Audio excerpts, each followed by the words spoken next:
Hi everybody, I am so happy to be back with you for another DIY sewing video. I've had requests for how to sew pillowcases. Now I have two types of pillowcases that we'll be making today. The first one is very easy for a novice sewer, and the next one still is very simple, but you have to have a little bit of savvy with the sewing machine to be able to do it. So let's cozy on up to the sewing machine and get making these pillowcases. Now these pillowcases make fabulous, easy gifts for people. You can do them for all the different holidays. Come and take a look at these different ones that I have. So this one's for Christmas. It has cute sparkly little snowmen with Christmas tree trim and a reindeer cuff. This next one I did for Easter. And this is a little bit sparkly too, with all the pretty Easter eggs, with a yellow trim and pink and yellow cuff. Now for summertime or 4th of July, I have the cute American flag with the polka dot trim and cuff. And this is one of the pillowcases we'll be making today. This doesn't have a special cuff on it. It's just real easy, just a couple seams. Now these pillowcases are so affordable. You can make them depending on how much you get your fabric for. I got fabric on sale at Joann Fabrics, between $5 and $8 for the fabric, and then it's just your time putting it together. These would also be awesome wedding gifts. You could do really pretty off-white fancy fabric. You could even do a satin cuff or a lace trim on it. And then you could monogram or buy monograms that say Mr. on one and Mrs. on another one. That would be really cute for a shower gift or a wedding gift, and very affordable too. And for children, you can get all sorts of different characters, the licensed characters, Disney characters. Kids love to have a fun pillow to sleep on at night, and it just makes going to bed more fun. Now before we begin, I am so excited. I got a few new accessories with sewing tools. I got this neat cutting board, and then I got this great 2-foot cutting ruler, and I got this Fiskars rotary cutter, and I absolutely love these. I just got them this week, and it just makes it so much easier to cut and measure and everything else. So if you haven't invested in one of these, think about it, because I definitely think it's worth it. Okay, we're going to start today with this very basic pillowcase. And if you're interested in sewing and haven't done a lot of sewing, this still will be very easy for you to make, no problem. Now the only thing you really need for this pillowcase is 1 yard of fabric, which is what I have here, 1 yard of fabric. So let's get sewing. So I have my fabric here. It's 44 inches wide and 36 inches long. And what I'm going to do is go to the ironing board and just turn down, not on the selvage edge, but on the raw edge, 1/4 inch, and iron it all the way across. And then I'm going to turn it down 4 inches. So I'm going to take my measuring tape with me to the ironing board and press that. And that's going to be the cuff or end of our pillowcase. So I'll be right back. Okay, so I pressed it 1/4 inch on the end, and then I pressed it 4 inches over. Okay, now I'm going to unfold it. I'm going to leave the 1/4 inch folded down, but I'm unfolding that 4 inch cuff. I'm turning it right sides together, and I'm just going to sew down the side and the edge. So the pillowcase, the fabric is inside out or right sides together. So I'm just sewing along the bottom now. I didn't end my seam. When I got to the corner, I just pivoted, turned it, and kept sewing. Okay, back stitch to lock it in. We're just going to trim the threads. We're going to turn the cuff down.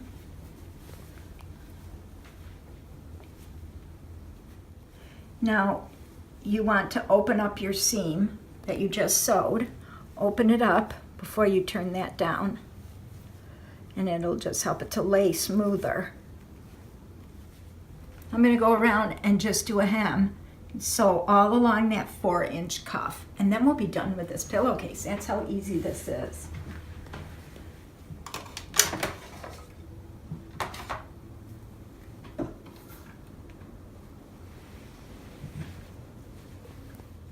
Just so about a 1/4 inch from the end, from the edge.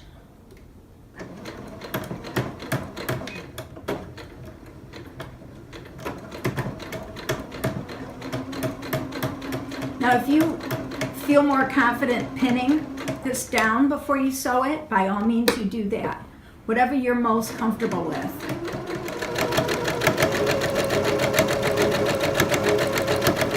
I just love to sew. I have sewn since I was in 6th grade. I learned in home ec in 6th grade and just fell in love with it and took it from there. Never had any other formal sewing class. I just, if I wanted to learn how to do something, I would just get the pattern, and they didn't have internet to look things up. So I'm just kind of home taught. Too bad they don't have home ec anymore. I think our girls and boys could really benefit from home ec still. I know that was my favorite class. I loved home ec. Okay, we're done stitching. Our pillowcase is done. So I'm telling you, in 15 minutes you can have one of these whipped up. Let me get those corners poked out. I always just take my scissors and very gently, so you don't poke through the corner. Poke the corner out. And then you can just press it so the seams lay flat. And there you have it. See, we have our cuff here. But look at how easy it is to make a pillowcase. I mean, really easy and fast, 15 minutes. Now, I happen to just have this fabric around in my sewing room, and I thought it would just make real cute pillowcases. So I have 2 of these now, so I'll probably give them to 2 of my granddaughters that share a bedroom. So that'd be real cute in their room to have the matching pillowcases. So you can just do these for all occasions, whether you want to do this or a little bit more complicated, not really complicated, but just has a few more steps to the magic pillowcase. Either one you can do cute. You can still trim this along the edge. You could sew a little bit of lace if you want. You could put a little monogram on there. Whatever you want to do, you can get as creative as you care to get. The possibilities are endless with these pillowcases. Now, to make our magic pillowcase, you'll need to have 3 separate fabrics. You'll need to have your main fabric. Isn't this pretty for Christmas? And then you'll need your cuff fabric. This is a little bit sparkly. And then the special trim fabric. Okay, for the fabric, you need 3 inches to be cut for your trim, 9 inches to be cut off for your cuff, and 27 inches for the main part. Now, it's easy to remember because 3 times 9 is 27. So that makes it easier when you go to the fabric store. You don't have to write it down. Now, to begin, you're going to lay your fabric out, and we're going to be cutting it so they're all exactly the same size. I'm going to have my crease on the left. So you're going to put the crease on the left of this one, your cuff, and that ends up being the same. And then you're going to put your crease on the left for the trim. So they're all pretty close. I'm going to trim them up a little bit. How easy this is to cut with this. Okay. There, now they're all exactly the same size. Now to start, I'm going to the ironing board, and you're going to fold this in half, the trim piece, and you're going to press it so you have a nice crease along the side of this. So I'm going to head to the ironing board and I'll be right back. Okay, this is where the magic begins, folks. We're going to open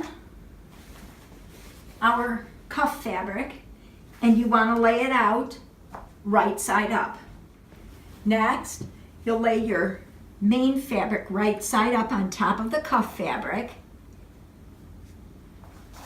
This is why it's so important to have them all the same length so they all match up.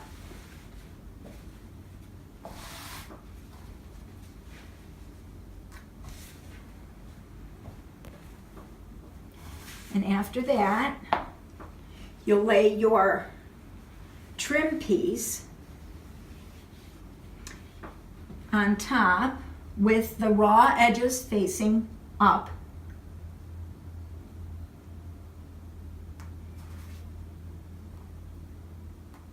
Okay, now we're going to start to roll.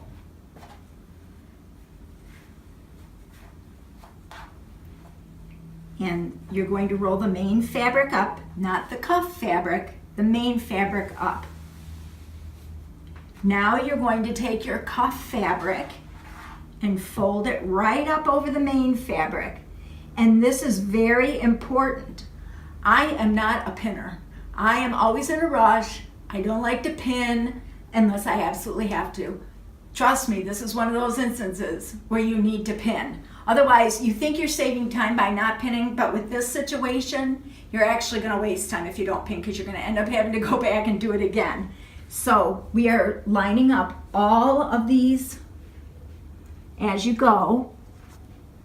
You're going to pin these together to make sure they're all matching up. So this is all encased in this cuff fabric. Now you want to take your time. You don't want to rush this because it's important that this is done very accurately. And you'll really end up saving a lot of time in the end. The first time I did this, doing all this pinning was, I'm telling you, it was almost painful for me. I thought there's got to be an easier way, but there's not. You got to do this. So I'm going to pin all the way across here, and then I'll be right back. I'm just on my last pin. Now really, making this pillowcase is really very easy, and the most time-consuming part is the pinning. Other than that, it whips together. Now, this is a case where I realize this trim fabric is just a little bit longer than the rest, so I'm going to just trim that off. Now I'm going to take this to the sewing machine and do a 1/4 inch seam all the way down here. And you're going to see the magic right before your eyes. This is like a seamless pillowcase. It is so cool. Now, of course, being that this is a Christmas pillowcase, I chose red as my thread. And you want to make sure that you backstitch so that this is locked well. These pillowcases get washed frequently, so you want a good seam on this, a good sturdy seam. I'm so excited for you to see this when it's done. The magic before your eyes. Okay, I'm going to trim my threads, take the pins out. After I take the pins out, I'll show you what to do next. Okay, I'm done with my seam. Now for the real magic. You're going to grab the main fabric from inside the tube, and you're just going to start working it out.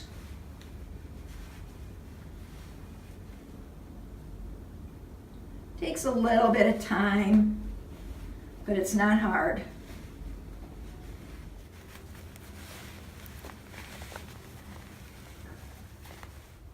So we're down to the end.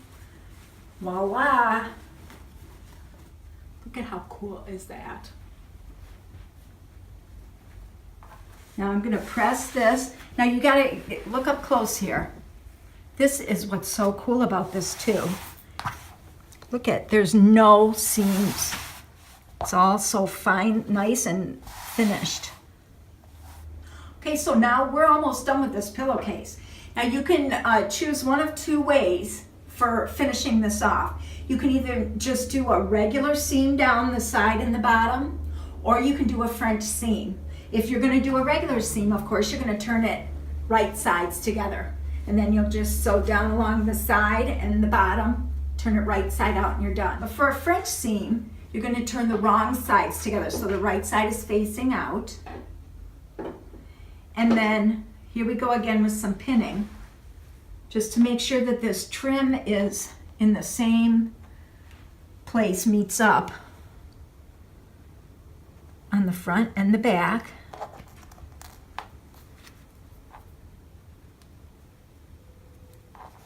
Okay, that's good. Just put a couple pins in there. Now I'm going to do just a real thin 1/4 inch seam.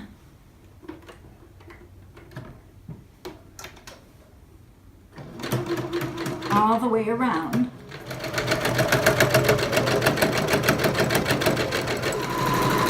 When they printed this fabric, they sure were off kilter. It kind of curves down funny. I don't know why. Just how they printed it.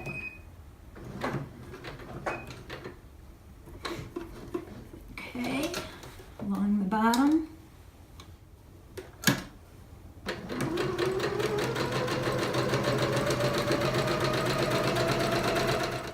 Now, I'm going to trim my thread.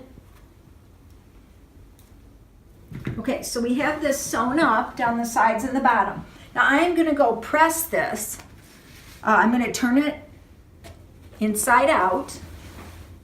Now, if you're not familiar with sewing and turning things inside out, you want the corners to be out all the way. So I just put my scissors in there. I know you can have tools and stuff for that, but I just use the tip of my scissors. You have to be gentle. Don't push too hard or you'll push right through the seam there. So I'm going to go iron these seams so it makes it easier to sew. I'll be right back. So now I've pressed these seams, it's inside out. Now what I'm going to do is sew along here about a 1/2 inch so I can catch all the seam from the other side in here, and that's going to make a really nice finished seam. So I'm going to sew all the way down the side and the bottom, 1/2 inch, and it's going to enclose that seam from the right side.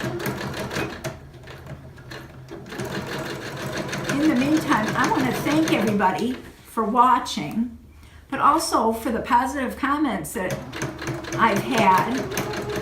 Everybody says that I explain things well, but I'm a teacher. So, of course, I'm hopefully, as a teacher, I'm good at explaining things. So that's probably what you're noticing. I always had a hard time learning as a child and needed that extra explanation. And I think that really helped me in teaching to know how to explain things right from the very basics for somebody that doesn't know how to even begin with something. Done. Now there's not one raw edge on this pillowcase. They're all finished seams. So let's turn it right side out and see what we've done. Isn't that pretty? Really pretty. And look there's no raw edge anywhere. It's all finished seams. Isn't that beautiful? That makes for such a nice polished gift. Next, what I'll do to finish it up is to press it. Press those seams neatly. So let's see what this looks like on a pillow. So here's our finished product, guys. Isn't that pretty on the pillow? I think anybody would be happy to receive that as a gift or to make them for your own bed at Christmas time or any holiday. Oh, all that sewing made me tired. Power nap. So thanks for watching today. I hope you enjoyed learning how to make a pillowcase. Whether you do it the easy, basic way or make one of these magic pillowcases. Either way, they're adorable and make wonderful gifts. Remember to tag us on Instagram and on Facebook on the pillowcases that you create yourself. So be happy and so happy.